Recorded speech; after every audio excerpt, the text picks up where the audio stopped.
This is Teacher Iris, a teacher of English, and today we are going to talk about nouns.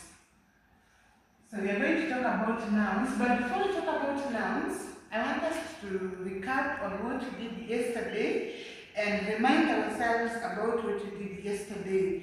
So yesterday, what did we learn about, if you can remember? Yes, Susan? Very good. So yesterday we talked about verbs. And what did we say verbs are? Anthony? Aha. Verbs are doing words. And then you gave me examples of verbs. So which examples can you remember? Aha. Sarah? Walk. When someone is walking, we say it's a verb. And remember we said a verb is a doing word. So anything that you do, for example, walking, for example, eating, then you're going to say those ones are verbs. And then we learned how to use verbs in sentences. For example, who can give us an example? Yes, Rivella? Aha, nice. So Rivella is giving us the example, she walked to school. So the verb in the sentence is, yes class? Very good. The sentence is, the verb is walked. That is so good. So today we are going to talk about nouns. So before we get into nouns, can we all look around and see and look at the things that are around us? What do we see in class? Give me examples of things you see. Yes, Ivana? The windows. Yes, Jen? Chairs. Someone else? Rita? Books. We have so many things in the house. We have books, we have chairs, we have tables, we have the door, we have the whiteboard, we have the marker pen, we have the teacher, we have the learners. So all these things, we are going to say that they are called nouns. So we are going to define noun as a noun is a naming word.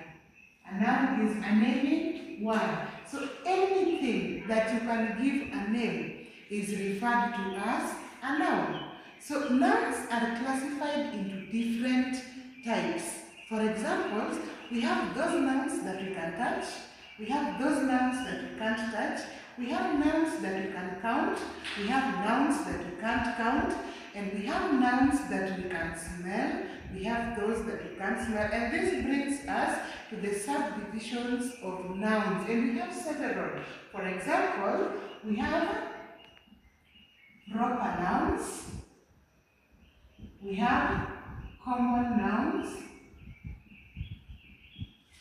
we have count nouns, we have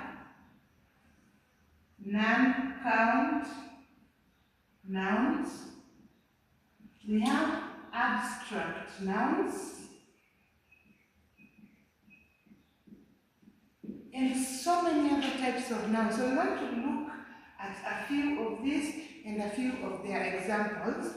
So for example, a proper noun. What is a proper noun? So a proper noun is a noun of something that is definite.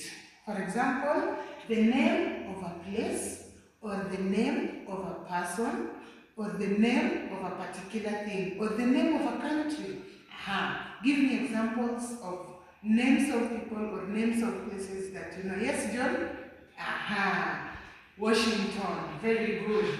We have the example Washington or New York. Let's use New York or Nairobi. Another example. Yes, Judy. We have Judy. Very good. So these ones we refer to them as proper nouns. So proper nouns are nouns that talk about a particular thing or a particular place. And then we have common nouns. So what are common nouns? Common nouns are nouns that are talking about things that are in general. For example, when you want to refer to a particular person that you don't know, so therefore we are going to say the noun, the noun for the person is a she, or a he, or an it, or they, or them, depending on what you're talking about. So that brings us to the end of what we wanted to learn today. And in our next lesson, we are going to begin from count nouns. Have a blessed day, and thank you so much for listening to me as I teach you today.